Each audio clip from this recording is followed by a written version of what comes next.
নমস্কার বন্ধুরা, বেঙ্গলি কিচেনে সকল বন্ধুকে স্বাগত। আশা রাখি সকলে খুব খুব খুব ভালো আছো।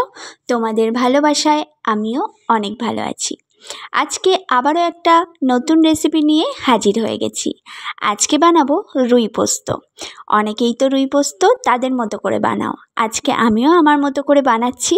অবশ্যই কিন্তু একটা লাইক দিয়ে ফুল ভিডিও ওয়াচ করো। তো দেখো, মাছগুলোকে খুব ভালো করে ধুয়ে নিয়েছি।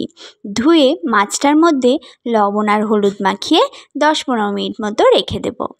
10-15 মিনিট মতো রেখে দিয়ে আমি কিন্তু মাছটাকে ভেজে নেব।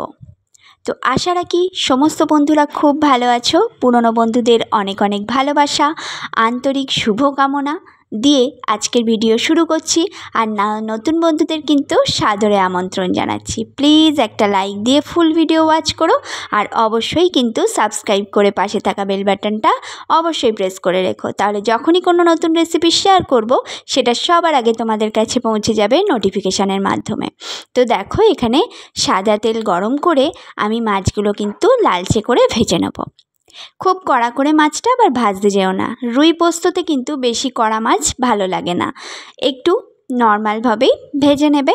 খুব একটা লাল হবে না, আবার কাঁচা কাঁচাও থাকবে না, সেরকমভাবেই কিন্তু মাছটাকে ভেজে নিতে হবে। তো দেখো, মাছটা আমার ভাজা হয়ে গেছে, মাছটাকে আমি তুলে নেব। অনেক বন্ধুরা আছো যারা নতুন চ্যানেলে আসছো, তারা সাবস্ক্রাইব করেছি, বন্ধু হয়েছি, আমার ভিডিওতে এসো, আমার পরিবারে এসো, প্লিজ এরমভাবে লিখো না। আমি বারবারই বলি, একটা বক্স দিয়ে দেবে, তাহলেই আমি কিন্তু বুঝতে পারবো।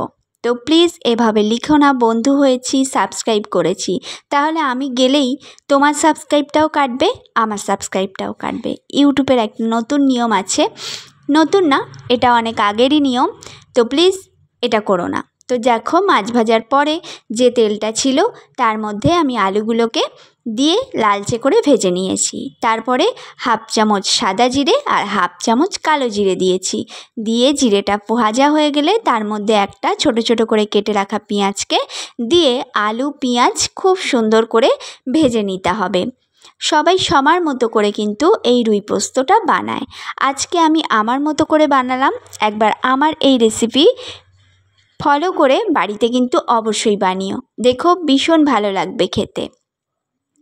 আর প্লিজ বন্ধুরা, ভিডিওটা বন্ধুদের সাথে শেয়ার করো, প্রচুর প্রচুর করে শেয়ার করো। আর অবশ্যই নতুন বন্ধু হয়ে থাকলে অবশ্যই সাবস্ক্রাইব করে কিন্তু পাশে থেকো। দেখো, আলু পেঁয়াজটা ভাজা হয়ে গেলে আমি কিন্তু এর মধ্যে লবণ আর হলুদটা দিয়ে দিয়েছি। লবণ হলুদটা দিয়েও আরও কিছুক্ষণ একটু ভেজে নেব। কিছুক্ষণ ভেজে নেওয়ার পরে আমি এখানে গোটা 2 কাঁচা লঙ্কা অ্যাড করেছি। অল্প করে চিড়ে আমি কাঁচা লঙ্কাটা অ্যাড করেছি।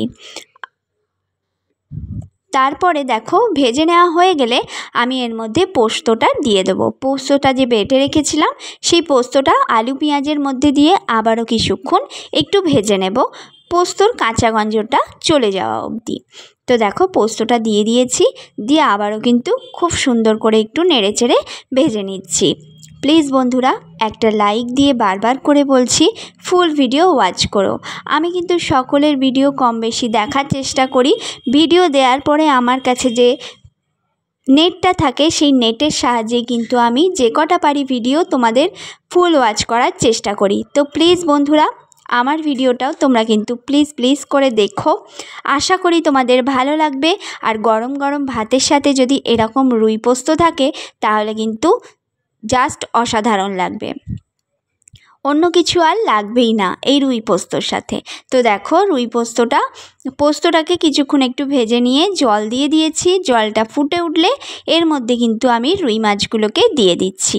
রুই মাছগুলোকে দিয়ে ঢাকা চাপা দিয়ে দেবো। ঢাকা চাপা দিয়ে বেশ খানিকক্ষণ আমি ঢাকা দিয়ে রেখে দেবো, প্রায় 2-3 মিনিটের মতো, আলুটা গলে যাওয়া অবধি। আর ঝোলটা একদম শুকিয়ে যাবে। ঝোলটা একদম তোমরা গা মাখাও করতে পারো, আবার একটু অল্প গ্রেভি রাখতেও পারো। আর পোস্তটার সাথে কিন্তু আমি 2 কাঁচা লঙ্কা বেটে নিয়েছিলাম, আর এখানে 2 চেরা কাঁচা লঙ্কা অ্যাড করেছি। তো দেখো, মোটামুটি যখন এরকম ঝোলটা গা মাখা মতো হয়ে যাবে তখন কিন্তু আমি ওপর থেকে 1 চামচের মতো সর্ষের তেল অ্যাড করব। সর্ষের তেলটা দিয়ে একটু অল্পক্ষণ ফুটিয়ে নিয়ে ঢাকা চাপা দিয়ে রেখে দিয়ে সার্ভ করে দেবো। আজকের রেসিপি তোমাদের কেমন লাগলো অবশ্যই কমেন্টে এসে জানাতে কিন্তু ভুলো না। সবাই সবার মতো করে বানায়, আমি আমার মতো করে বানিয়েছি। আজকে রেসিপি তোমাদের কেমন লাগলো অবশ্যই কমেন্টে এসে জানাতে ভুলো না। আবার দেখা হবে নেক্সট ভিডিওতে। সকলে খুব ভালো থেকো। অসংখ্য ধন্যবাদ ভিডিওটা দেখার জন্য।